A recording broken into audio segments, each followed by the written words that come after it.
right around the corner, September 23rd, a brand new season with Delta Force with a lot of new content, a new operator, and a lot more. But we'll get to that a little bit later in the broadcast. It is time for Zero Dam. Yes. We are loaded up, locking in, and hopefully going to get out of this map alive. We'll see who gets aggressive and who plays a bit more passive. Well, what's the difference, right? From match A, Zero Dam was explosive. It was exciting. The teams were butting heads instantly, especially over in admin. Now, you look at match B, though, it was very slow. Polar opposite. The teams didn't want to really get too active. This time around, we're going to have a mixture of both. So you've got the aggressiveness from match A with a bit of the passiveness from match B coming together. And of course, you have to adjust your play style to what ends up making sense. Ladies and gentlemen, in the chat, make sure you get loud. Support your favorite team, EU, NA, APAC, China. Who's going to take it? All right, in our very first round, we've got our priority spawns going to FN, and I believe that's Q9. Are you kidding me? A rematch of history. The top two teams from Group A get prio spawns, and they're going to be battling over admin immediately. Q9 coming in from the western side, FN coming in from the eastern side. Of course, what is going to be fought for? Ultimately, it's going to be that airdrop. You're wanting to go for the AWM if possible. That has truly been instrumental in the success of some of the rosters out there, especially popping off heads, repositioning. Things are definitely looking on the up and up when it comes to that. For Q9's sake, though, you did point them out in early engagements and shots already being fired, and well, we're already dropping down. Yeah, the boss hits, all right? He's got a PKM in hand, and that dude hits like a truck. We haven't seen anybody die to Saeed yet. We did see somebody die to our security director on Space City, but they'll pick him back up. Now, it does go down to red timer and obviously depleting of resources, but some solid loot here, picking up PKM and some ammo for it is some nice value add. Oh, okay, nice. A little mini camp. Not too bad. We've got ESG picking up a disc off screen.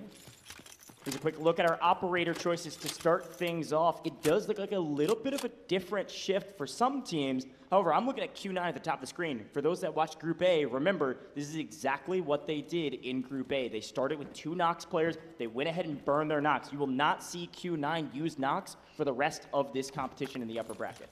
That's right. They burn them indeed. For NBA, no surprise they go Suniva. They love to use Suniva. In fact, we've got 3 of them used from ESG, GS, as well as NBA, which interesting from GS. I don't think they went with Suniva the first time they played against Zero Dam. Yeah, that's right. I mean, frankly, Gold Silver's got to change things up. They're going in technically as the bottom seed in this team, or sorry, match of 6 teams, and so they're going to have to change some things up, and they want to try to get active here early. Now, Inc., as we had mentioned before, looking at their not only operators, but also where they spawned in, they've got all of Cement Plant to themselves. So they're running some missions. They're getting as much loot as they want.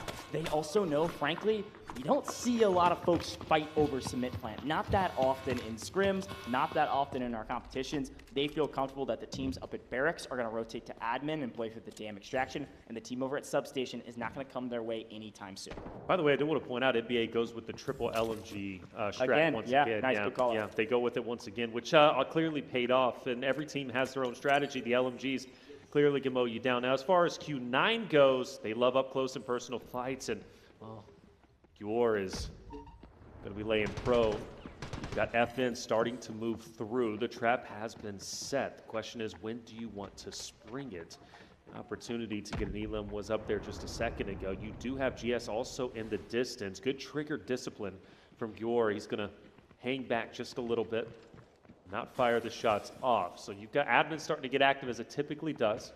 Still, the biggest, or the closest engagement, I should say, will be Q9 versus FN, and FN has disengaged. They have left admin, and I think for Q9's perspective, they were not wanting to even engage in that fight. They kind of wanted to lay low and maybe fight yet another day. What do you think GS is going to be up to, though, on the northern side of things? The usual. I mean, if you remember back to the very beginning of Group A, this is what GS did before. They moved up to the top side of the map and played for the dam extraction. Now, this time, we've got Crazy Dog up doing the wall breaker with Oxygen, and Bobo out playing Route Man, looking for anybody trying to play spoiler to wall breaker. Last time, nobody touched wall breaker, and they got decent loot. But this time, we'll see what they're able to do. Now, we are seeing, this is all of the bricks coming in. GS, that's Crazy Dog. He's already opening safes, and he's got, what, triple? Oxygen's found one, too. Crazy Dog found one, too. Crazy Dog's found 2. That's a lot of gold bars, folks. We'll take that for Wall Breaker. That's one of those moments in Wall Breaker. You finish the Wall Breaker mission, you go, hey, yo, guys, can we get out of the map, please? They are able to play for the damn extraction, but it does look like Fallen has moved up as well to maybe guard their extraction after they finish up Wall Breaker. It is nice, though. You got to remember, safe boxes are a part of this competition. So gold bars likely going to be in those safe boxes, and anything else they pick up will go into their actual backpack. Airdrop is going to be down in just a minute or so. And that's going to be between FN, Q9, and GS, who all might be pursuing it. Now, Q9 has stayed put where they are currently at. We noticed QR, who managed to, or excuse me, who allowed FN to get away. He didn't fire any shots. He had some good trigger discipline, and Q9 ultimately could have been waiting, or at least awaiting, for the opportunity to attack onto the airdrop. Mind you, Crazy Dog finds yet another 200K. That's going to put him at 2.5, now 2.6 million. Wallbreaker's paying, man. It is, but look at FN. They're moving up, and they want to get paid themselves. They're going to have to do so with blood. Yeah, there's a lot going on. We had a quick look at the map view. The airdrop is dropping basically right between the shipping containers on the north side of the map and admin, that little area between the two. That's where that airdrop's going to land. A lot of teams can play for that, but here is the end of Wallbreaker. I want to point out, Bobo was by himself. This was something we were very critical on when you go back to match A when we're watching Gold and Silver. This did not work out for them. They ended up doing the Wallbreaker, but then they ended up getting taken down shortly after that. Bobo did not have an impact, and we could very well be seeing a replication of that match A mistake. Yeah, we'll see. Maybe they were able to execute the strategy they were trying to do originally. Bobo's just basically been protecting them to come back out the way they went in of Wallbreaker, that big, wide open, blown open blast door. They can come back up this way. They could theoretically play the Vince over the top of Fallen. They don't necessarily know if Fallen's there. I can assume they expect it. Teams are always fighting over the damn extraction. It's the usual suspect for some of the first encounters. But as much as it feels like there's kind of been a lot going on, no fights yet. Yeah. No true fights. Maybe a couple bullets thrown at each other, but nothing much. Admin, Fallen got in, got some loot, and got out, and now they're just playing for the extraction point, which I respect. You saw that yellow dot on your mini-map a moment ago while Wallbreaker was going on. That's Fallen. FN, the least amount of loot on our leaderboard, but in the best position. Now, what did we find here? Oh, nice. Our airdrop net, a nice gold armor piece. We take those, a couple 100K. That's Mo, our matched MVP, our Group A MVP. Mo was different, man. We had some high-value FPS players in your DMs being like, yo, who's this Mo guy? This guy's crazy. Yeah, no, much respect. And when I say that, look, I'm talking like top of the food chain maybe in the esports world, taking notice of Mo. Rightly so. Kind of stole our hearts each and every round that we watched him throughout match A. But can he replicate it again where it matters most, getting top 2? You know, you can perform very well in your respective group. You go on to the next stage and you fall flat. All of a sudden, you're at risk of being fully eliminated. Now, for GS, this time around, unlike match A, they managed to get away, and they are the richest currently in the lobby, and they very well could get out scot-free, which would be massive for them. No reason to worry about the airdrop. No reason to really worry about eliminations. Get out scot-free. Take your loot. Yeah, and I love that we got a chance to briefly look at that map feed. One thing you saw there is we got a brand new airdrop dropping on the north side of Substation, but the other thing you saw was this encounter right here. Finally, bullets raining down as Ink and ESG have been staring at each other for a while. These two teams know each other. They just battled in Group B, and they've got a chance to do it again right now, right here on main stage in the very first map of the day. A wipe here. If Ink can wipe ESG on the other side, this would be a huge feather in their cap and an opportunity to play near the top of this leaderboard and not just skate by. You got to be top 2 this time around. A third place position will net you nothing besides a trip to the lower bracket.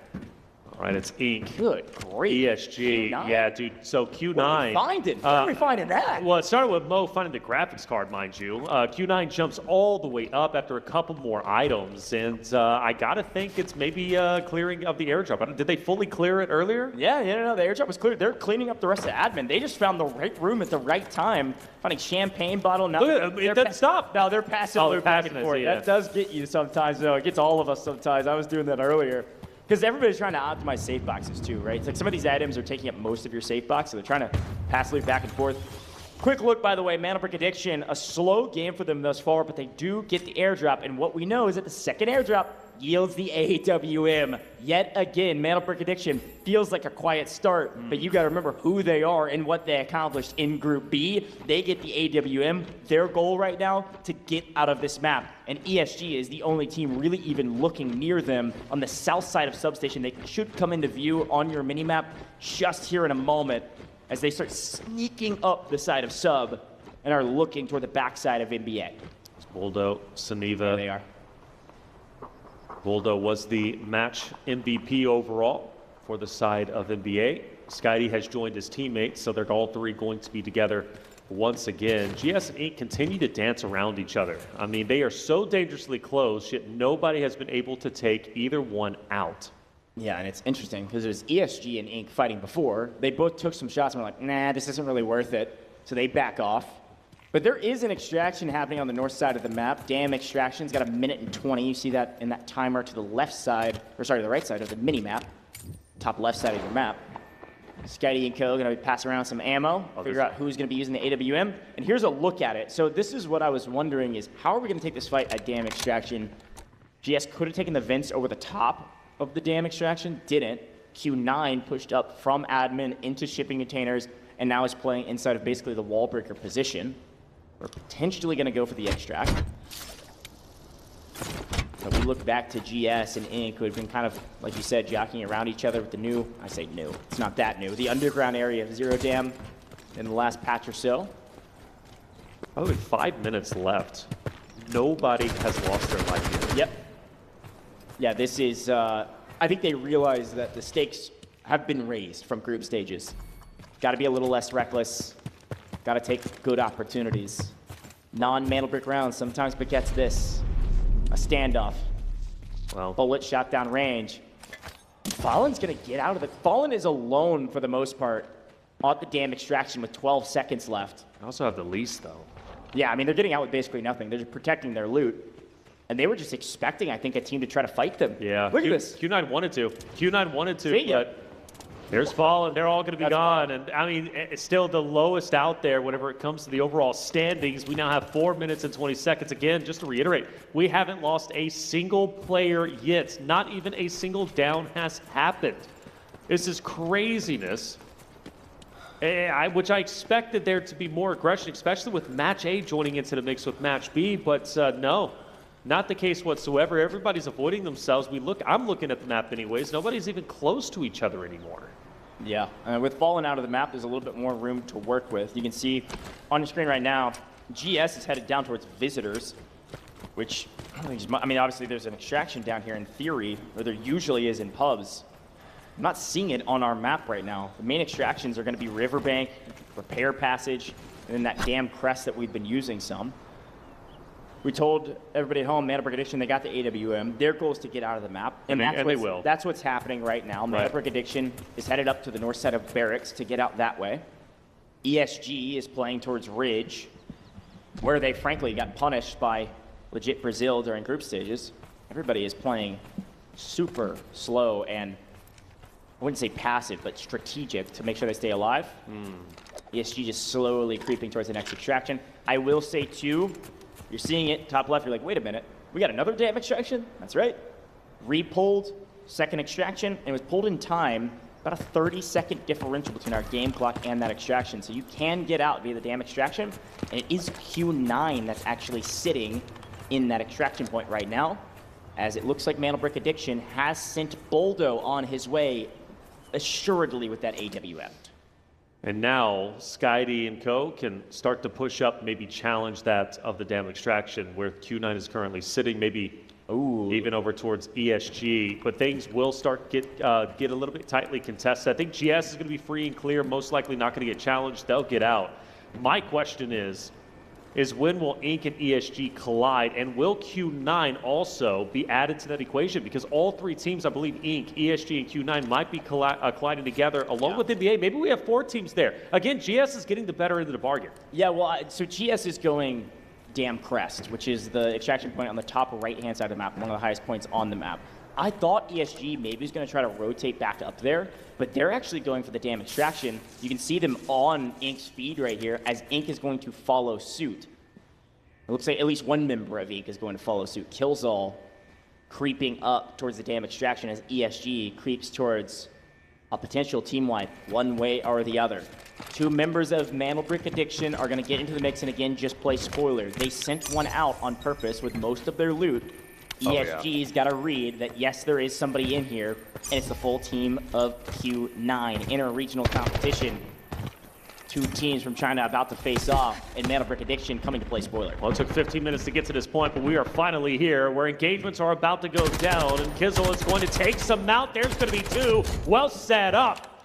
Big finishes overall. Liun, Fujang from the side of ESG will be down and out. Will we get some more from Ink's side of things? A big opportunity for Ink. Good shots. Killzall refusing to back down and back away. NBA, mind you, is also starting to join into the mix, but Killzall could quite literally see everyone before him. Again, Ink with great strategy. They send both of their other two players down to the extraction on the south side. That's the riverbank extraction. They keep Killzall up, say, hey, dude, go figure it out. Go find some kills. And ESG was so focused on getting to the dam extraction that Killzall was able to find the perfect angle at the perfect time and take down two. All right, here we go. We got 8 seconds on the clock and counting, and Mandelbrick Addiction's got to make a move right now. They're going through the vents. This is what I was expecting from them. Q9's able to hold. NBA not going to give them free kills. All 3 members of Q9 are out of this lobby, and it looks like both other members of Ink also make it out. Baby B, see you later. Out through the riverbank, and a lot of folks getting extracted. Probably the most extractions we've seen in zero damage. Oh! Still not missing. I don't think he's gonna have time to clean up this fight, though. I don't think he's gonna get to kill. It won't get added to his tally, but Killzall is a dangerous man on this map. And down goes Zero Dam, our first map of the upper bracket. That was a weird one. It was definitely weird. We didn't get our first engagements until 15 minutes into the 16-minute game, and it was Killzall who opened it up with a 2-piece right away. Talk about fireworks. I think Killzall was one of the only players to get eliminations as a whole. So, I mean, if it's going to be an MVP run, it's probably going to be Killzall. But what does make this fun is now we go into map number 2, which is going to be our Mandelbrick round. It's going to be on Brockish, which we consistently see, right? The same map order. But everybody goes in relatively even outside of, I believe it was Gold Silver, if I'm not mistaken, who ended up finishing or getting extracted with like 400. Yeah, they did wallbreaker. Yeah. But it's like it could have been a little bit better. But hey, overall though, map 1 wasn't a success really from anybody's perspective, and wasn't a disaster either. Yeah, sorry, to clarify, Gold Silver got out with quite a bit because of wallbreaker. It was Fallen that took the first extraction out via the dam. Yep. And they were like, hey, somebody come fight us. Like, they were baiting a fight. That's what they were doing. They had power position on the dam. And everybody's like, yo, we got plenty of time, man. We don't got to fight you guys. And so because of that, Fallen gets out and they go, well, okay, we didn't really get much. But at least we didn't much. But our first one, 3 million going to the side of Q9. A total of 3 eliminations in the entirety of round 1. Yeah, and Killzall had 2 of them. You're totally That's right. 2 out of the 3. It was Gold Silver that picked up the 3rd. Here's a look at the overall earnings. And of course, you don't really get to add too much to it. 400K added for Gold Silver, which will put them very close to Q9 at the top. And then you'll also see 800K added to Ink, which will put them up a little bit higher than ESG based on the numbers we're seeing. Pretty inconsequential. And here's a look at the damage charts, which is all Killzall. Right. 2 players with decent loot, so he put up some nice damage, which is almost 1,000. So overall, and they did tag each other a little bit in the original fight. ESG and Ink were the teams that were fighting each other off the rip around the south side of the map, around the river extraction. And then they back off. They said, hey, this fight's not worth our time. And then Killzall said, well, I'm going to sneak in here and make it worth our time. Best team on paper, though, it's showing Q9 as the best team. And they got from that 3 million. one. And yeah, checks out. They got some decent loot. That's right. They got 3 million, the most loot. It makes sense why this would, in fact, be the best team. They finish up ahead of everybody else. The closest one is Gold Silver at 2.14 million. Killzall naturally will be the round MVP, again with his stellar 2 eliminations out of the entirety of 3 that all 6 teams were able to get. A rarity, I would say, when it comes to Zero Down. Traditionally, you just see a little bit more, right, than the 3, but there's Killzall. Nice to see him up there. A wonderful guy. More importantly, though, for North America, I think this is a big win, at least from their perspective. It would be